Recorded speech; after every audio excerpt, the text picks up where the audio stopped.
este o este. En esta ocasión vamos a conversar con un personaje que probablemente hace poco más de un año teníamos poco conocimiento de quién era, de dónde venía y especialmente de qué en todo caso podía hacer acá en Guatemala. Sin embargo, hace poco más de 6 meses esa perspectiva cambió y el nombre de Iván Velázquez Gómez pasó a ser un nombre cotidiano, por lo menos en los medios, y que infundaba temor, voy a decir, en ciertas personas, y todavía al día de hoy lo sigue generando, pero también genera confianza en muchísimas otras personas.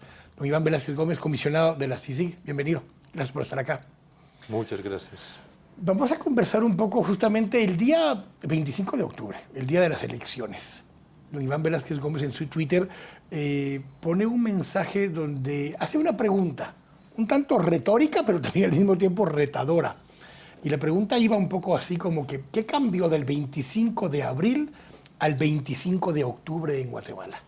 Yo le voy a devolver la primera pregunta a don Iván Velázquez Gómez para que me diga qué tiene en mente o qué le respondieron muchos de sus seguidores en el Twitter acerca de esa pregunta. Casi que la respuesta general fue la reacción ciudadana, el despertar. Y creo que sí, ese es uno de los puntos realmente importantes en lo que ha ocurrido a partir del 25 de abril y que señalaba precisamente el 25 de abril por ser el momento de la reacción, no el 16 de abril, porque lo mismo había ocurrido también, por ejemplo, el 6 de septiembre, cuando la investigación del sistema penitenciario.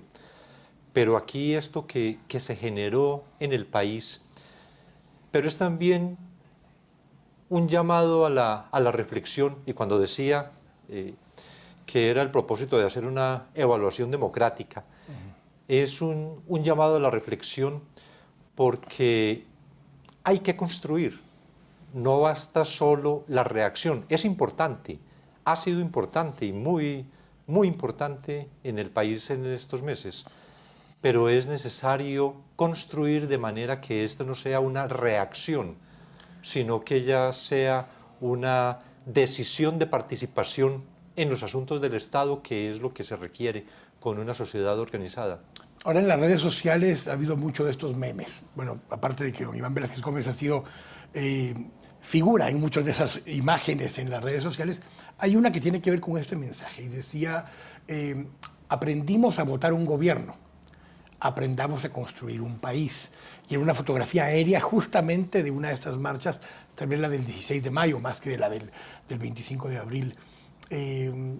¿Cuánto este tipo de manifestaciones, tanto físicas como estas virtuales por medio de redes sociales, sirve de retroalimentación hacia la CICIG, el Ministerio Público y la FES y ahora la Fiscalía contra el lavado de dinero y demás? ¿Y cuánto es al revés? ¿Cuánto las acciones de ustedes como instancias alimenta esa plaza? ¿Cómo ve esa relación entre la plaza y las instituciones de Ministerio Público y CICIG?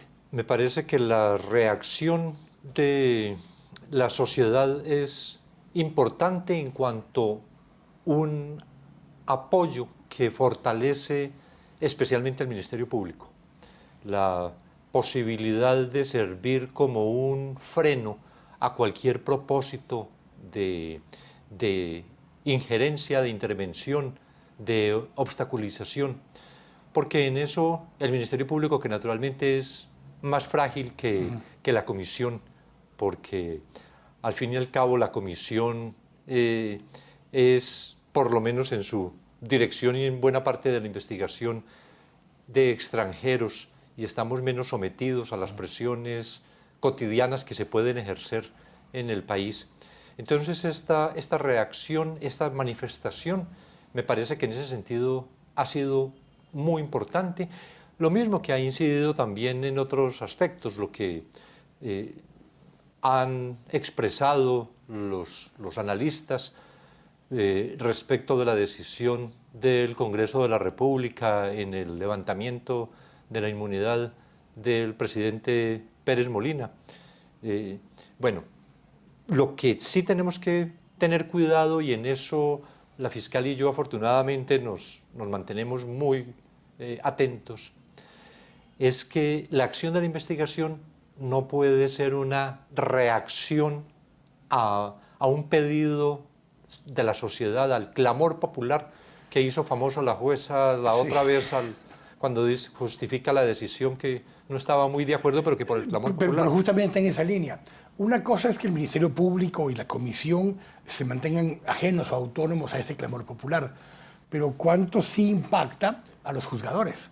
A esta juzgadora en particular, que ahora está siendo procesada, está imputada, pero a los mismos juzgadores que en un momento dado se sientan presionados por ese clamor popular, por la presión de las redes sociales, por esa presión a que resuelvan en la forma en que tanto la Comisión como el Ministerio Público y la población quisieran que se resuelva, aunque no necesariamente estén los indicios suficientes para resolver de esta manera.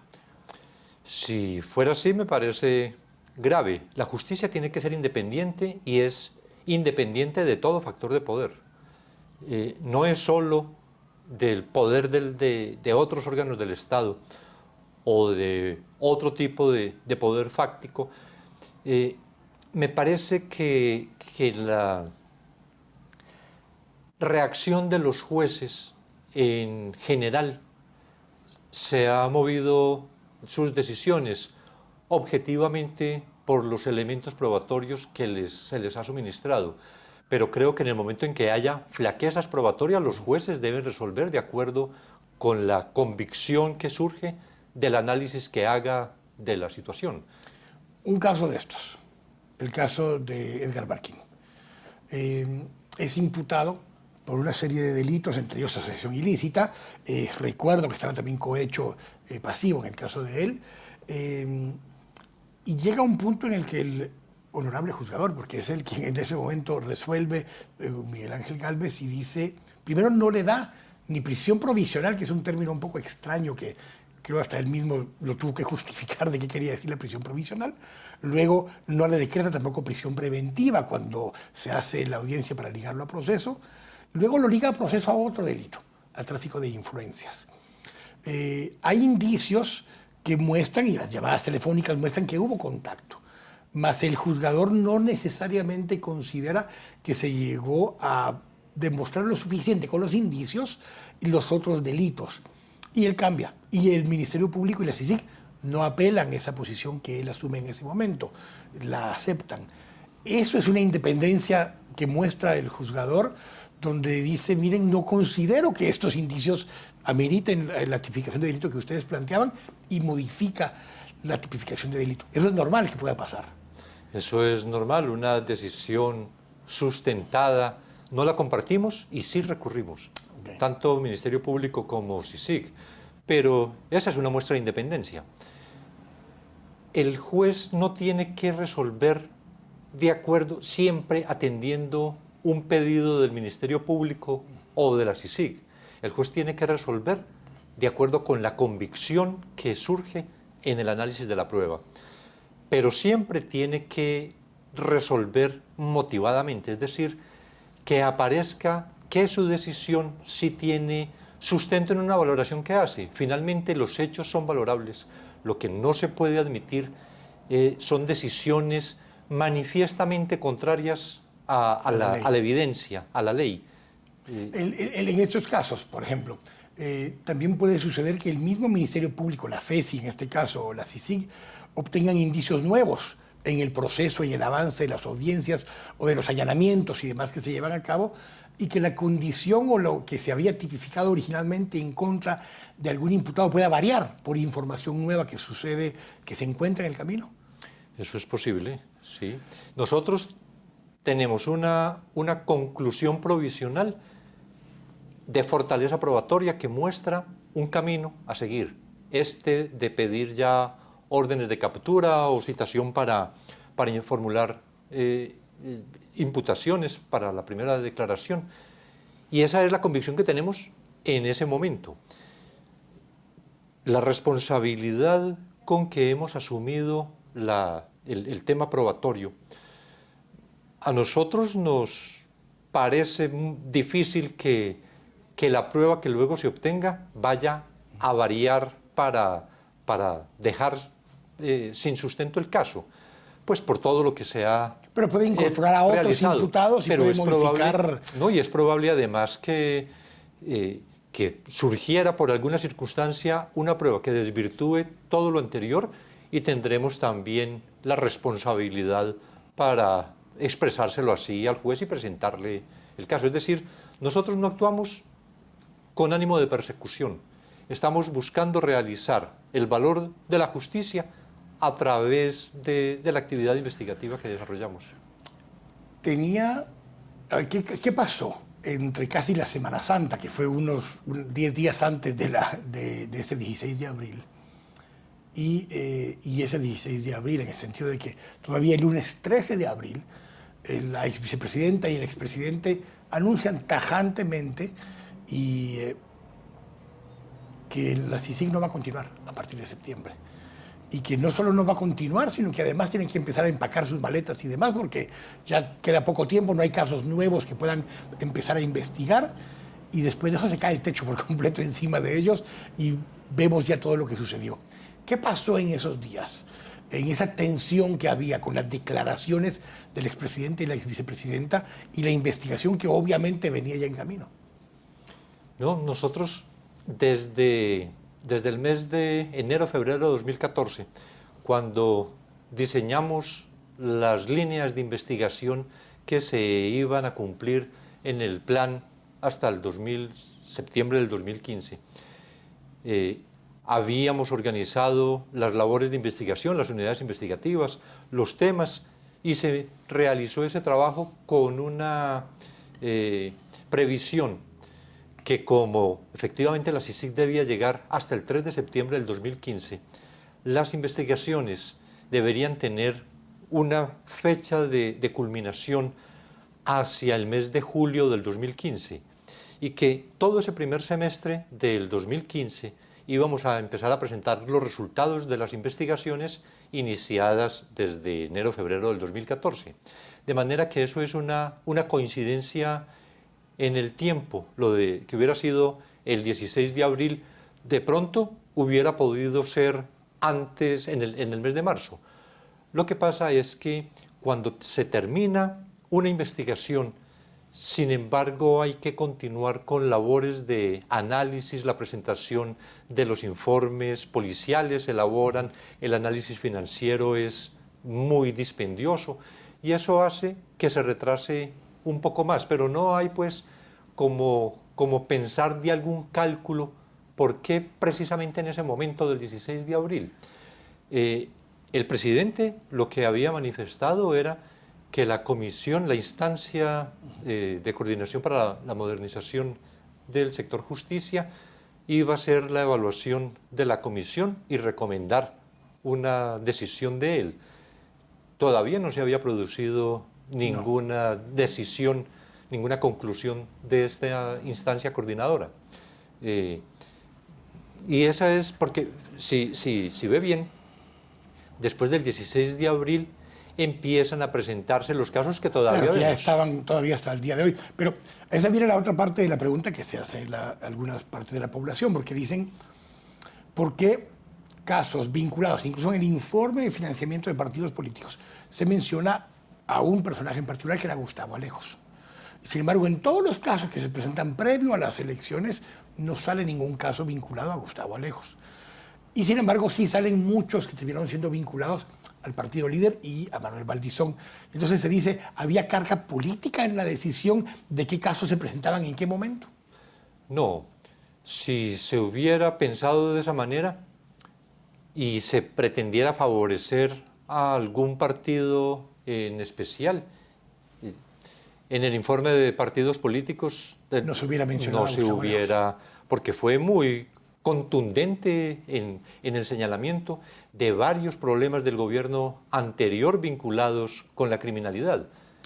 Pero justamente basado en esto, el caso que se presenta ahora en contra de Gustavo Alejos ni siquiera tiene como centro del caso a Gustavo Alejos. Es un caso que tiene tal vez más a Muralles o a Toledo o a otros personajes, y sale vinculado Gustavo Alejos, muy importante, pero sale más que ser el centro, está vinculado, y es durante este gobierno, entre octubre, noviembre del 2014 y marzo del 2015, una cosa curiosísima, porque dejaron de hacer lo que estaban haciendo después del 16 de abril. Después del 16 de abril ya no hubo ninguna transacción similar.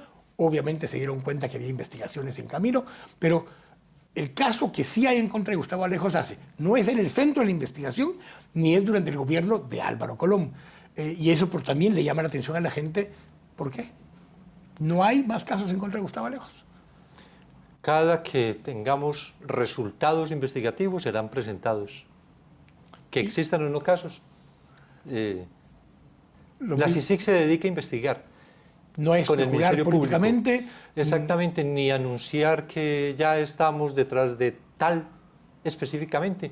No, en el tema de salud, por ejemplo, lo más que yo he dicho es que esto de los medicamentos, esto que se presentó recientemente, es una parte de algo que es mucho más complejo y a lo que hay que prestarle bastante atención. El mismo atención. ministro Rayo ha ratificado denuncia en contra de 3 exministros de salud y ha planteado que hay muchísima información allí, que él solicita y sugiere que debe poder haber una investigación especial acerca de estos casos. Facilita que los actores que están ahora en ciertos de esos ministerios sean más abiertos con la información de lo que se tenía probablemente estando el gobierno de Pérez Molina en el gobierno. Claro, eso facilita la posibilidad de llegar a una información que en otras circunstancias se pretende ocultar o que se hace más difícil o que, por otro lado, revela una actividad investigativa que se está haciendo que en muchos casos no es conveniente. Ahora, en las condiciones de hoy, es más favorable. Tengo que ir al corte. Estamos acá en Esto Oeste. Volvemos en un momento para hablar de la actualidad, de los casos que están ahora y en lo que se está enfocando ahora la CICIG. Estamos en Este Oeste. Volvemos en un momento.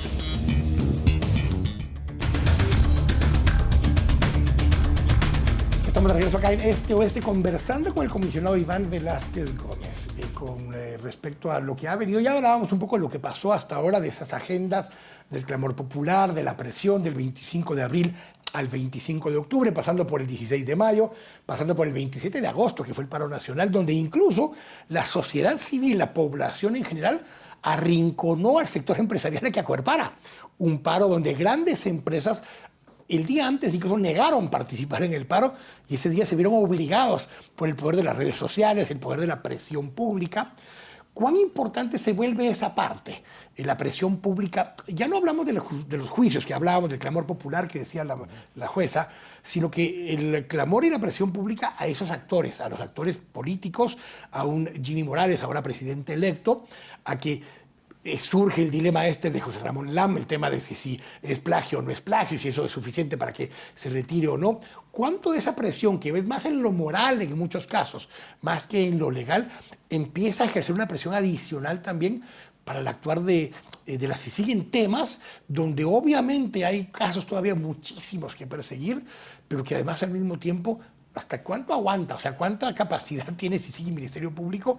¿Y cuánto empieza a actuar el Ministerio Público por su cuenta, comisionado? Para que ya mucho de lo que vimos la última semana del Ministerio Público fueron actuaciones, en buena parte ya de ellos, la Fiscalía de Narcoactividad, la Fiscalía de Lavado de Dinero, la Fiscalía incluso interna para poder fiscalizar al mismo Ministerio Público, empieza a actuar ya mucho, ya por iniciativa propia, no necesariamente acuerpado o acompañado de la CICIG. ¿Cómo ve este proceso, esta parte donde vemos esta sensación de ese clamor de querer como guatemaltecos a tener una sociedad distinta a la que teníamos? Eso es a lo que me refería también cuando exaltaba el resurgimiento social, la expresión de la sociedad en todos estos meses. Pero eso será importante en la medida en que esa actitud vigilante también se mantenga, que es igualmente el peligro, que se llegue a periodos como de acomodamiento y vuelve otra vez la aceptación. Si hay una sociedad vigilante y hay además unos órganos de investigación también activos, como para decir, no es posible que muchos corruptos logren reacomodarse en este momento. Esto no ha afectado sensiblemente la corrupción, que también es algo en lo que todos debemos ser conscientes. No es que ya en Guatemala se acabó la corrupción, que fueron desarticuladas las estructuras criminales. No, esto es también, así como lo dice usted, esto apenas empieza en el sentido en que hay que examinar investigativamente muchas áreas en el país que han sido focos de corrupción, que han sido nidos de estructuras que se mantienen a pesar de los gobiernos, que es también el otro elemento indispensable de tener en cuenta. No es un problema de la corrupción en un gobierno específico, sino que es una corrupción estructural que se desarrolla en el tiempo inclusive. No es necesario siquiera que cuando se cambian funcionarios de un gobierno, que la corrupción disminuye. No, esa estructura que hay sobre todo digamos, el desarrollo permanente en el país, esas estructuras externas que se mantienen casi que independientemente de cualquier gobierno, pueden atrapar los nuevos gobiernos que se vayan sucediendo. Y ahí es donde hay necesidad también de afectar sensiblemente. Ahora, pero aquí viene una duda entonces sobre este tema, porque cuando se presenta, que yo lo tuve muy presente desde esa época, cuando el 16 de abril y el 17 de abril ustedes reiteran y hacen la presentación, 16 de abril especialmente, una de las diapositivas dice estructura operativa, etapa 1. Era muy claro el slide, decía etapa 1, no decía, y aquí está todo, aquí decía etapa 1. Se muestra después ya la participación de Otto Pérez Molina y de Roxana Valdetti dentro de esa estructura.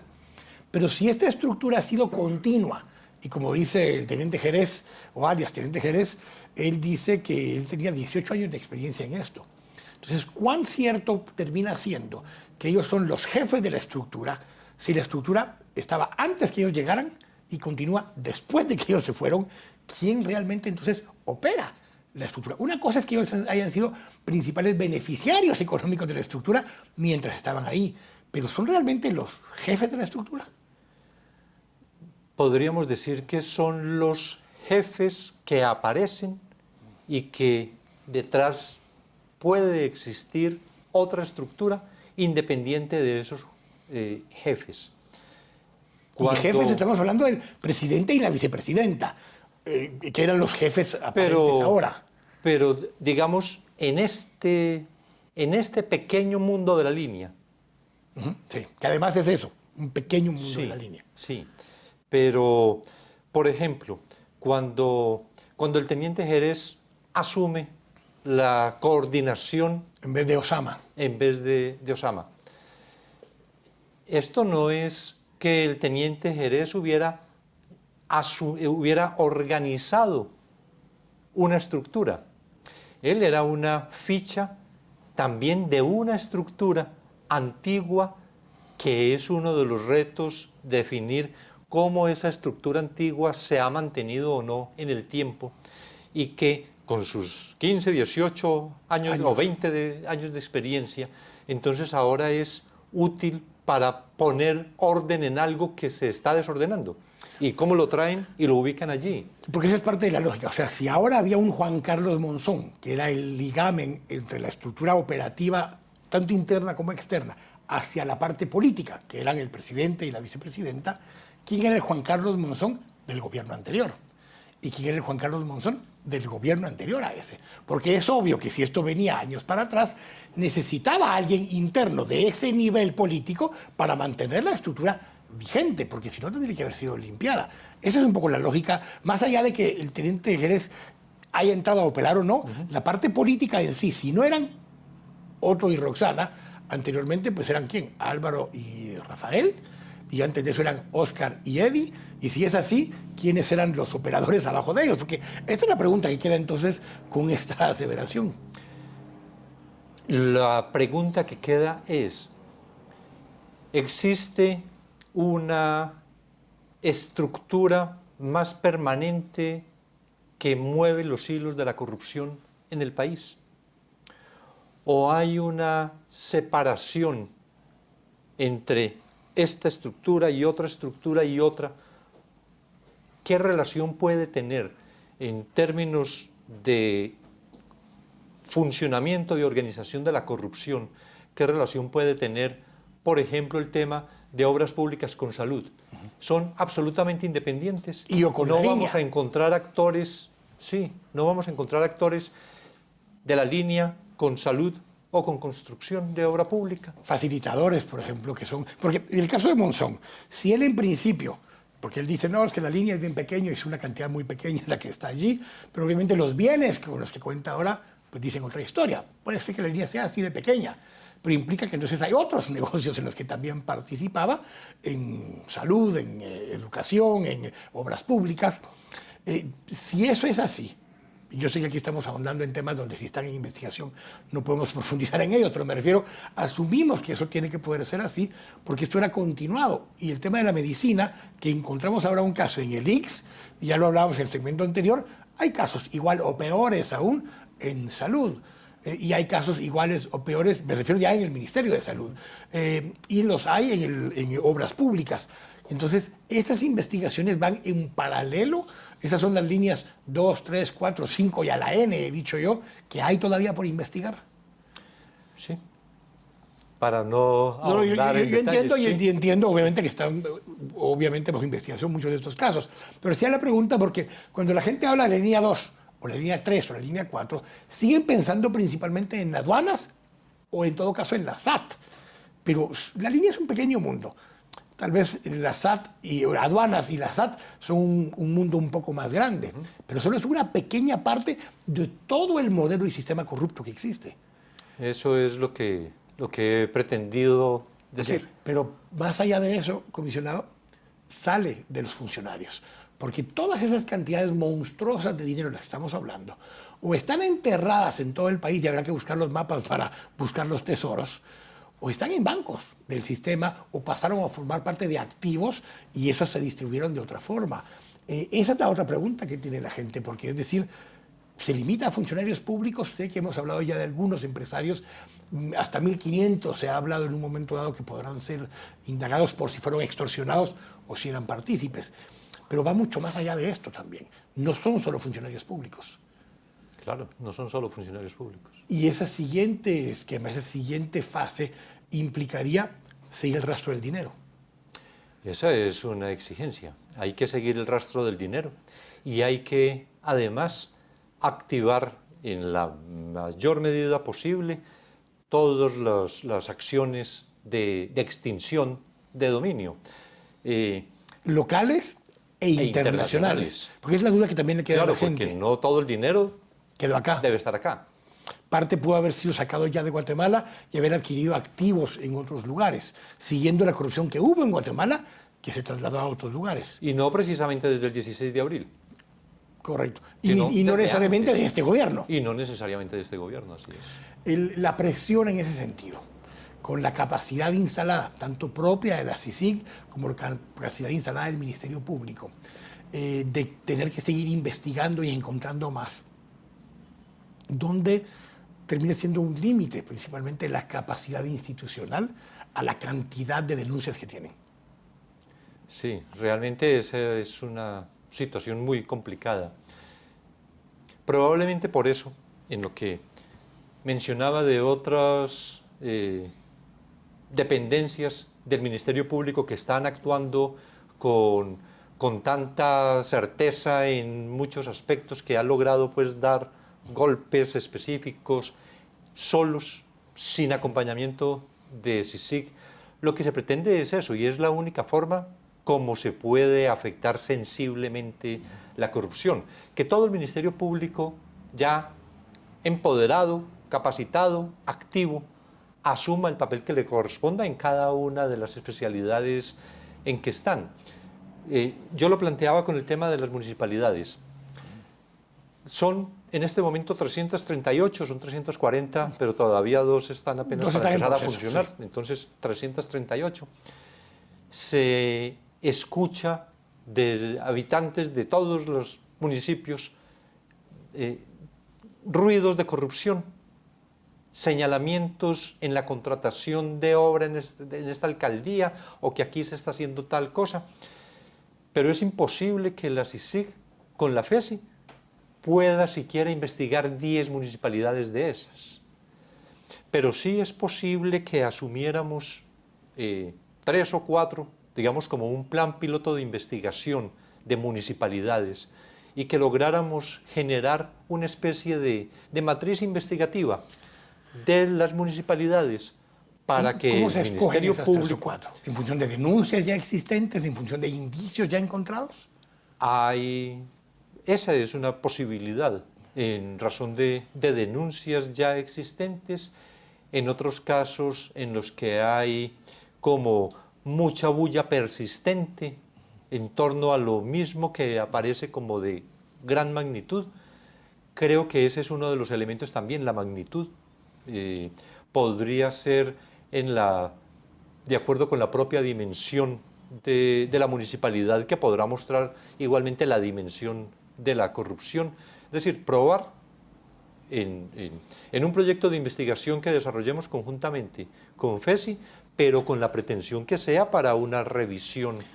Cosas que coinciden con esto, porque se habló también de la apertura de una oficina, de un espacio en Quetzaltenango, una alcaldía que sufre cambio, bueno, hasta el 14 de enero, pues 15 de enero, pero sufre un cambio donde habrá un nuevo alcalde que en todo caso facilitaría acceso a información y demás que no se tenía antes, de impacto, obviamente sería algo de impacto.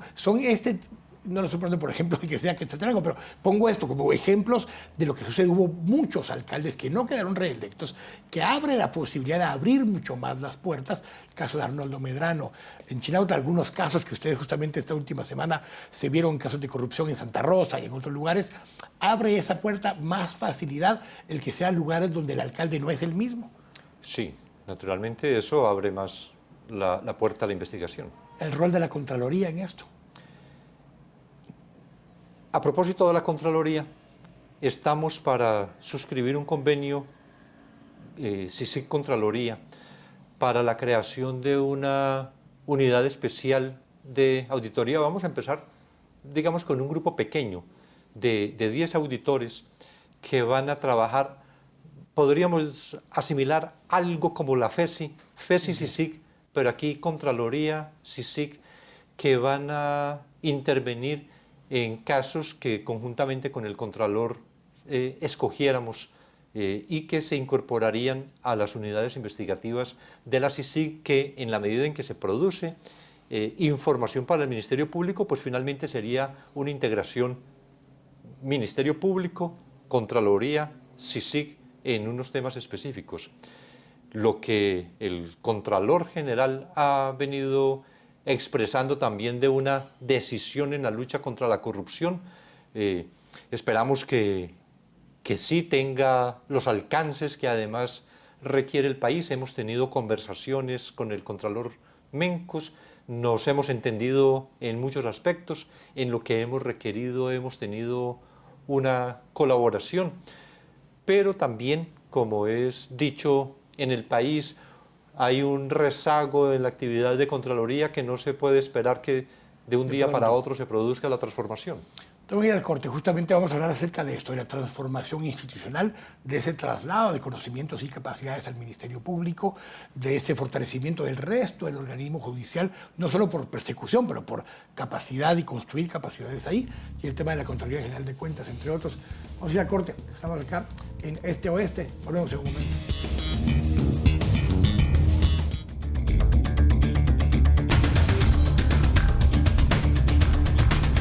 Estamos de regreso acá en Este Oeste conversando con el comisionado Iván Velázquez Gómez. Así que ya un poco de lo que ya fue, pero hablamos en este siguiente etapa más que de las investigaciones pendientes, que ya ha dejado claro temas de salud, temas de municipalidades, continuar con muchas de las líneas de investigación que surgen nuevas derivado de las investigaciones actuales, porque usted se dará cuenta que cosas como lo del ICS-PISA viene vinculado a una investigación anterior que tenía que ver con plazas fantasmas, porque el involucramiento de Molina Stalin, pero después el caso del ICS con Muralles y resulta con Alejos también tiene algún vínculo con Molina Stalin. Entonces se van hilvanando cosas porque una investigación va llevando a la otra. Pero hablemos un poco de ese futuro, de qué es lo que sucede el presidente electo Jimmy Morales dice que quiere que se queden como 6 años más. No sé si va a estar don Iván Velázquez Gómez 6 años más en Guatemala con esa CICIG o no, pero más allá de cuánto tiempo más pueda estar, creo que debe estar el tiempo suficiente para que fortalezcamos nuestras instituciones propias, pero tampoco el demasiado que se convierta en un mecanismo ajeno o extraño que mantenga presencia. ¿Se puede medir en tiempo o se tiene que medir en capacidades nuevas generadas y adoptadas localmente? Creo que es más fácil medirlo en cuanto a afectación, a fortalecimiento de la institucionalidad en el sistema de justicia. Es decir, ¿por qué fue solicitada la CICIG? ¿Cuál era la realidad que se vivía en el país que hace que Guatemala le pida a Naciones Unidas una colaboración en este sentido? ¿De qué manera se ha venido incidiendo en un mejoramiento en el país en términos de investigación criminal, de legislación?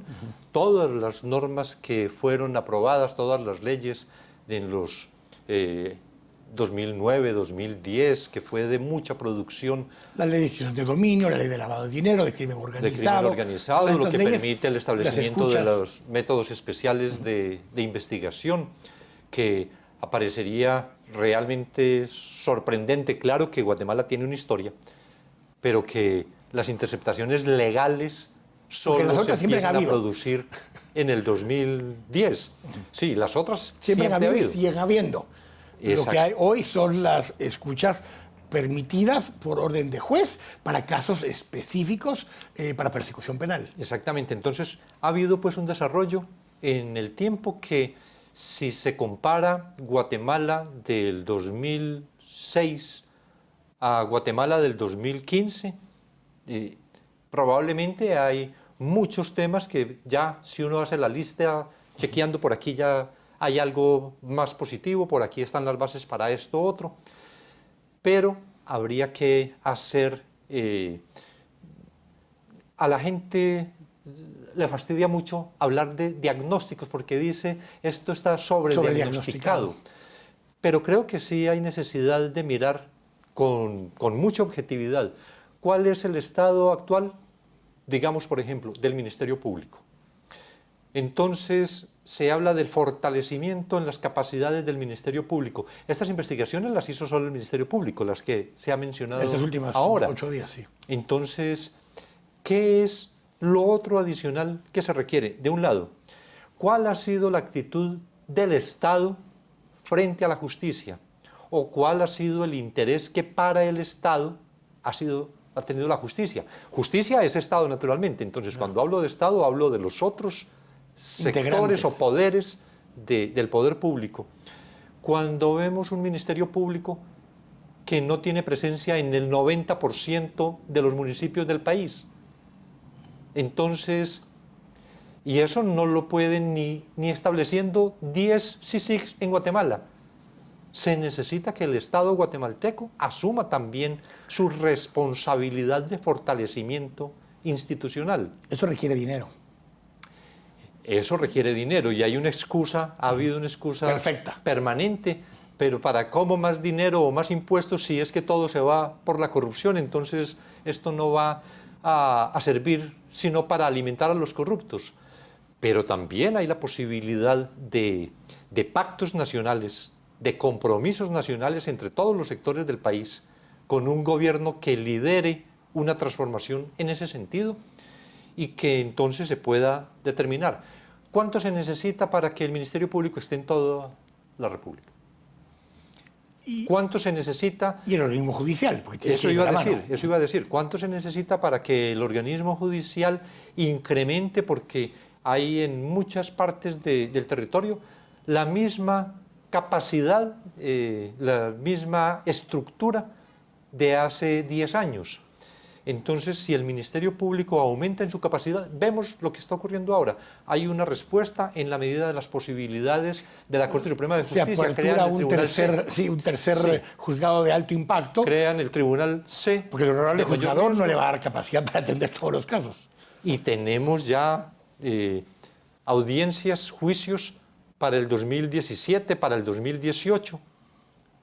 esta dinámica requiere, se ha usado mucho el término del fraude patriótico, lo llamaba un amigo, y decía que el fraude patriótico es que yo no pago impuestos para que no se lo roben. Y entonces se vuelve una cosa como que es hasta justificable y aplaudible hacerlo para que no se lo roben. Pero ¿en qué momento tenemos que poder aprender a romper ese círculo y confiar? Porque nos va a tocar confiar sin que todo necesariamente haya cambiado. ¿Es posible eso?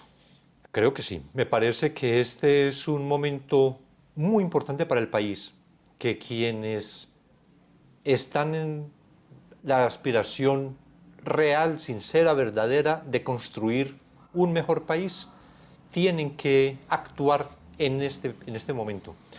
Hay una demostración de acción de parte del Ministerio Público, del organismo judicial, que hay que aprovechar. Pero ellos no pueden actuar si no hay un fortalecimiento económico también. Y no hay fortalecimiento económico si no se buscan otras vías de... Otros ingresos. Exactamente. Para fortalecer esto. Ahora, dependen aún de un actor adicional que sigue siendo político y sigue estando bajo control del sistema tradicional político corrupto, que es el Congreso de la República. La persecución, hay abiertos antejuicios contra varios de los diputados, algunos son reelectos, así que continuarán allí. Otros tal vez acaban de llegar, pero tenían ya algún tipo de procedimiento, de problema que irá surgiendo en el camino. ¿Cómo se puede ir trabajando con ese Congreso, que está lleno aún de toda parte de este sistema? Y por el otro lado, tenemos autoridades electas nuevas. Yo he mencionado mucho a Jimmy Morales, obviamente como presidente electo, a Neto Brand como alcalde de Misco, a Luis Grijalva como alcalde de Quetzaltenango, que son autoridades que vienen de fuera del sistema político tradicional, pero que se ven inmersos en esta estructura que ya existía, que tienen que empezar a tratar ellos de combatir dentro de este sistema con un poder político muy complejo, muy disperso y aún muy corrupto. ¿Cómo se facilitan esos espacios para que estos administradores puedan hacer su trabajo mejor? Desde el lado de la CICIG, el Ministerio Público. Sí, lo que mencionaba con Quetzaltenango, por ejemplo. Si reacciona también el órgano de investigación y el órgano de juzgamiento, y la nueva administración se apoya en esos órganos de investigación con el propósito de sanear lo que haya de malo, de podrido en una administración. Y hay efectivamente un accionar del Ministerio Público. Yo creo que así es como se puede empezar a construir. Porque si Guatemala... Porque eso además, disculpen, sí. Porque eso además va a impedir que otras personas, claro, que lleguen, pretendan ocupar esos espacios. Sale una administración y llega otra. La otra administración que llega, ¿qué tan comprometida está en la lucha contra la corrupción o en la transparencia? Y podemos tener a un presidente o a un alcalde, pero todo el equipo que llega es igualmente comprometido en la lucha contra la corrupción. De ahí es también la importancia de lo que se ha señalado de la vigilancia social, de mantener alta esa participación, ese interés de la sociedad en los asuntos del municipio, en los asuntos del país, para que estén vigilantes, señalando cada conato de corrupción que se pueda advertir, que quienes pretendan ingresar a un gobierno con el propósito de enriquecerse, vean que va a haber una pared de un lado de la sociedad vigilante y del otro lado del Ministerio Público investigando. Y esa plaza, ese llamado de la población, nosotros lo hacíamos con varios otros sectores el viernes antes de las elecciones, decíamos, gane quien gane, el 14 hay que estar en la plaza. No como una amenaza a quien gane, sino como un llamado de atención a decir, si necesita nuestro respaldo de la sociedad para combatir la corrupción, acá estamos. Si se va a plegar a la corrupción, acá estamos igual para poder acompañar, para vigilar o para respaldar. ¿Qué es lo que más hace sostenible esto en el tiempo? Con la experiencia en Colombia, con lo que pasó en Colombia antes y después de su función en el sistema, con el tema de los paramilitares y demás. ha habido transformación cultural, de cultura ciudadana en Colombia, pero también ha habido picos y valles. Ha habido picos y valles porque no se logra terminar de romper nunca todo el tema de corrupción. ¿Qué le da sostenibilidad a la transformación de la sociedad en general para que podamos limpiarnos de la corrupción? Son múltiples factores, es realmente difícil señalar así algo. Lo digo porque la persecución algo penal específico. per se no resuelve el problema. Claro. En Colombia nos ocurrió. Congresistas condenados, sin embargo, sus esposas o sus hijos o sus hermanos los reemplazaron y continuaron con el mismo feudo corrupto vinculado con estructuras criminales. El paramilitarismo no desapareció en Colombia. Hay nuevas organizaciones u organizaciones antiguas de paramilitares que se medio transformaron, pero que siguen activas en grandes regiones del país. En Colombia, y frente a este tema del paramilitarismo, probablemente es que no existió una reacción social como esta de Guatemala. Tal vez por eso y por pensar cómo hubiera sido la situación en Colombia cuando, a la par de las investigaciones que veníamos adelantando contra congresistas vinculados con el paramilitarismo, hubiera existido un movimiento ciudadano tan formidable como el de Guatemala. De rechazo a esas estructuras. De rechazo a esas estructuras que impidiera que se reprodujeran. Los hubo en algunos sectores, por ejemplo en Medellín hubo una transformación muy, muy profunda, muy amplia de ese modelo donde entraron actores tan distintos como el mismo Fajardo, que entra con un grupo de ciudadanos como a actuar ahora en el lado político, que recién ahora, qué sé yo, 15 años después de su primera intervención, pierden por primera vez la alcaldía de Medellín, pero continuamente habían logrado mantener una presencia política y aún perdiendo ahora, 15 años después, 5 alcaldes después, la alcaldía de Medellín, mantienen una presencia política importante porque pasaron de ser activistas sociales a ser actores políticos, a transformar el modelo. ¿Es eso parte de lo que necesitamos? Que entre nueva gente a trabajar en esos espacios y a ocupar esos espacios. Claro, lo que se ha planteado tanto en el país de la posibilidad que movimientos ciudadanos se constituyan en movimientos cívicos con participación política. Eso es muy importante. Eso contribuye bastante. Nosotros en Colombia tenemos la experiencia también en Bogotá. Claro. Ahora hubo igualmente un cambio. De Quique Peñalosa, Antanasmo, como los Jaime Castro, antes de eso, Peñalosa, Mocus, ahora vuelve después de 3 o 4 alcaldías un tanto complejas, vuelve Quique Peñalosa a la alcaldía. Sí, pero que esto de movimientos ciudadanos que se organizan a través de firmas, inscriben sus candidatos y tienen la posibilidad de participar, Bogotá y de tener alcaldías o inclusive de tener representantes en el Congreso. Yo creo que hacia allá debe apuntar también Guatemala.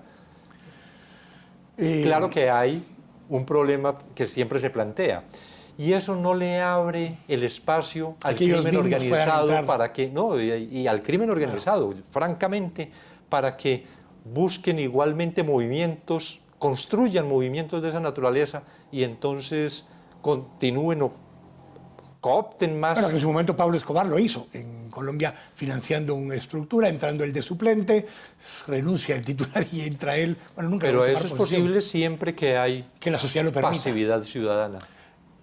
Yo sé que hay muchísimos casos que van a venir y demás. La gente está a la expectativa siempre. La última vez usted decía, cuando estuvimos acá en el canal antes, no es solo jueves de CICIG, ahora martes de CICIG y miércoles de CICIG y el día que sea necesario de CICIG.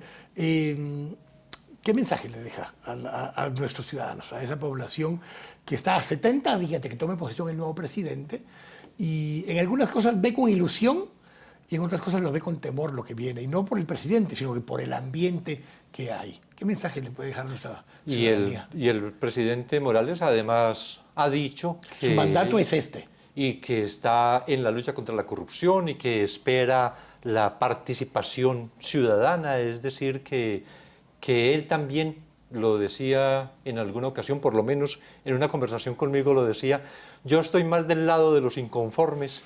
Bueno, el asunto es que hay una sociedad que tiene esta oportunidad en este momento, después de haber despertado del letargo que permitía que todo el que quisiera hacer las cosas las hiciera impunemente, que se puede y se tiene que organizar. Yo he dicho con las juntas de vecinos, con los habitantes de los barrios que están viendo cotidianamente, día tras día, cómo la obra que se está ejecutando en su municipio se está haciendo con los materiales que no corresponden y que ellos tendrían la posibilidad de mirar que si es una capa asfáltica de tantos centímetros, efectivamente esa capa asfáltica es de esos centímetros.